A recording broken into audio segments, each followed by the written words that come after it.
Today I'm talking to you about the RADIX 8000 precision torque monitor, which I have just in front of me here. I want to give you some insights into the product and some lessons learned that I've experienced over my time using it. One of the first things I learned about this product is I actually forgot to keep on turning it off, and that's definitely something you need to remind yourself. It has a really good battery life, but as you know, the last thing you want is to get out into the field and it's run out of batteries. So along the lessons learned and making sure you're turning the monitor off, make sure you've got a 3mm Allen key in your toolbox. Now I have a couple of these just in case I lose one, because obviously they're very small, but I also keep them actually inside the torque monitoring box. This is so we can change the batteries in the side of the unit. Now when you are changing the batteries, you undo these two Allen screws.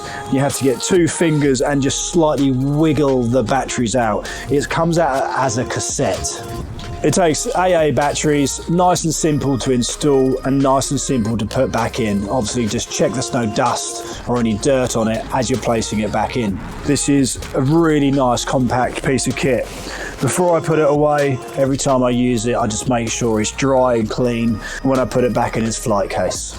I've been asked this question on multiple times about should I turn the torque monitor on while it's in the box and connect it to the tablet while it's in the box still, or should I connect it to the tablet when it's on the screw? And I think it comes down to personal preference.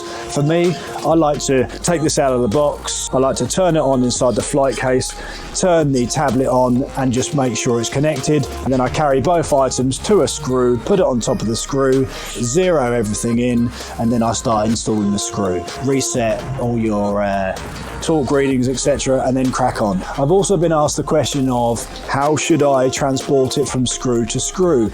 What do you do? Now, what I've done in the past is I like to take the drill off the screw.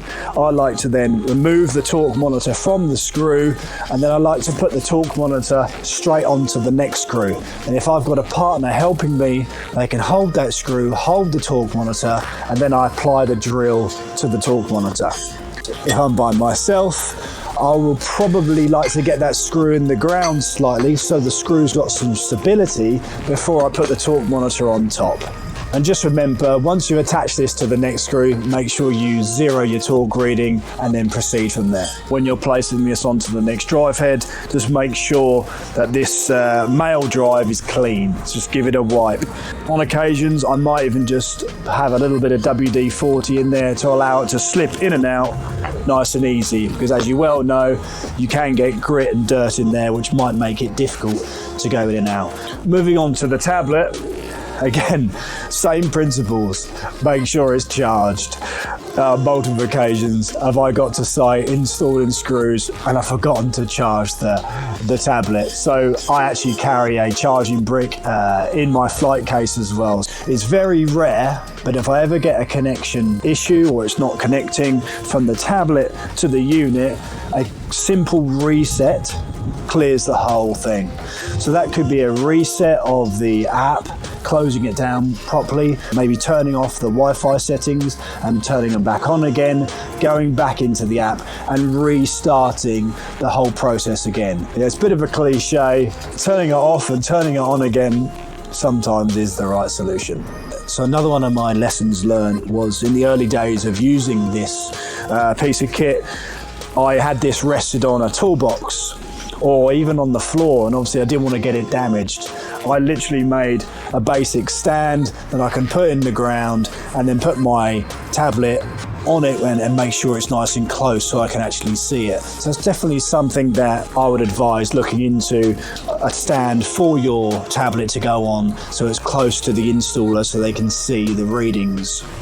So hopefully there's some useful tips there for your new experience using the RADIX 8000 precision torque monitor. As I'm packing away my torque monitor and making sure I turn it off, I get asked a regular question about torque correlation to load. What that essentially means is, or what someone's asking me that question is, how do I know I'm getting the load on that screw? Now it's all reference to torque in this incident.